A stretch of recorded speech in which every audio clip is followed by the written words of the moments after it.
So, ganito para gumawa ng names sa wheel of names. Kunwari, di ba ito? Ayan. So, naka-number siya kasi para inisip ko kasi na kapag names yan, mahirapan tayong mag-edit isa-isa. So, para isahang edit lang, number na lang, assign na lang yung number. Pero kung gusto mo talaga names, ganito pagawa. Enter, click mo dito sa left side, enter, magkakaroon ng another slide. Tapos, insert ka lang ng chart, piliin mo tong pie chart. Okay. So, lalabas na yan.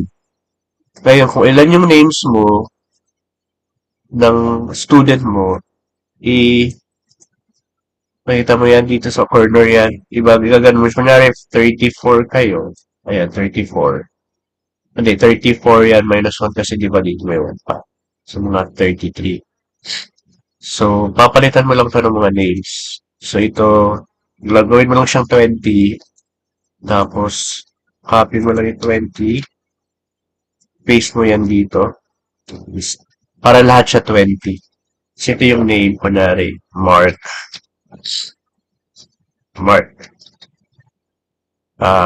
John, Helena, Susan.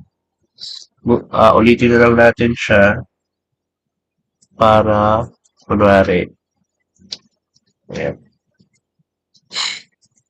para lang makompleto siya.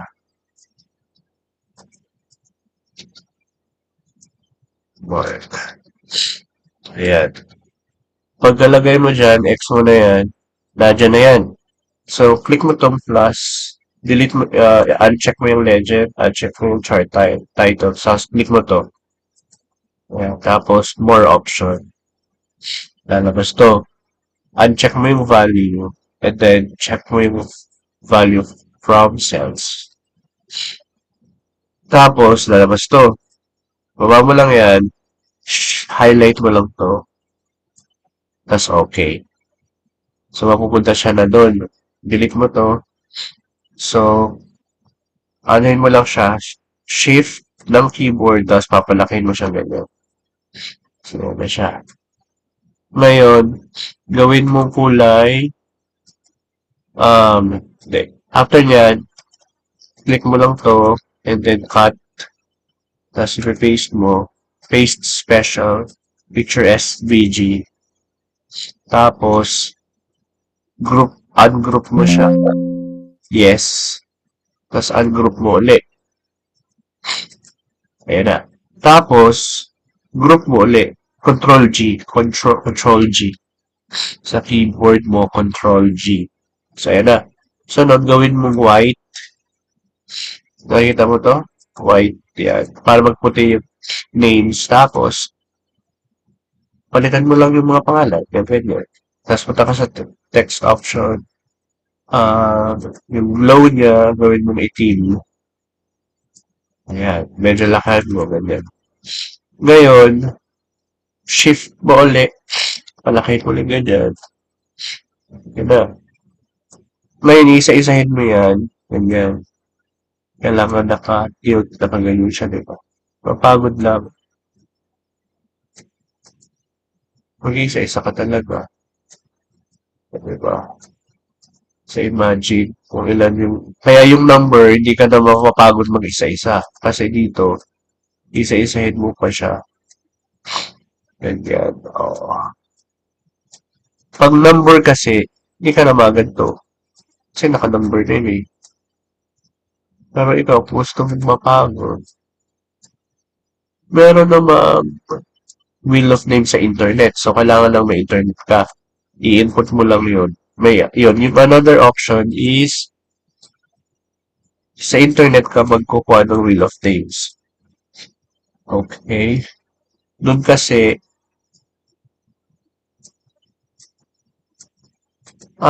automatic na. Hindi ka na magaganto. I-input mo lang yung names.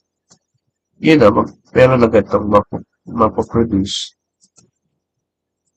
Kaso, kailangan may internet ka pa nagtuturo ka. Unlike here, offline to. Kaya nga, ang suggestion ko, i-number mo na lang. Mag-assign ka ng number sa student. Total, alam naman nila, okay, number yung mga student, number na siya. So, hindi ka na magaganto-ganto. Hindi ba mapagod? Isa-isa yan eh. Kailangan din ito yan. Okay.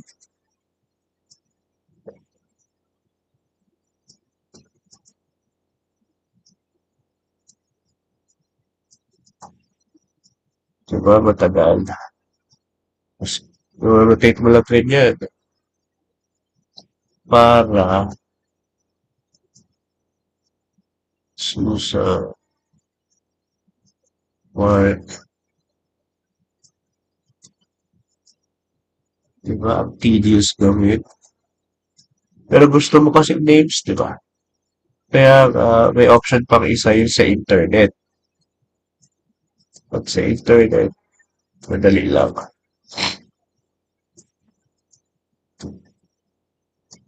Very tagal pa rito. Ayan. Lapit na. Isip ko na ko eh. Oops. Oops.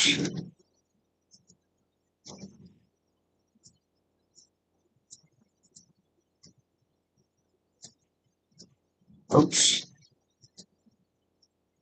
And once na matapos mo na yan,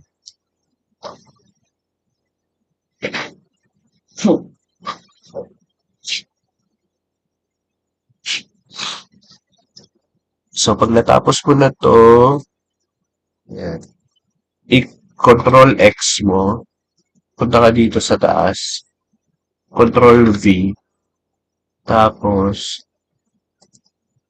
ayan, di ba dalawa na yan pag inform. Ito, click mo na muna, wait lang, click mo muna to, tapos animation, animation painter, click mo ito para magaya niya yung animation ito. Pwede ko sa ituro kung paano siya i-rotate, pero para mas mabili, gayahin mo na lang.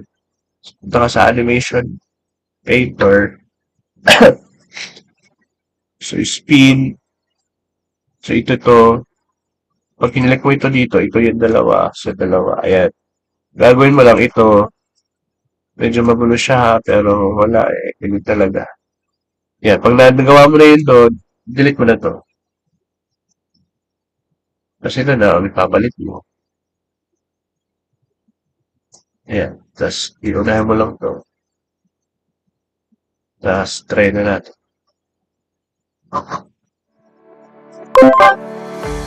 Ito siya. Stop. Ayan. So, dapat ito, ipunta mo pala ito dito. Dito siya dapat. Ayan. So, pwede mo siyang iurong itong question dito na muna yan. Ayan. Ulitin natin. Stop. Ayan.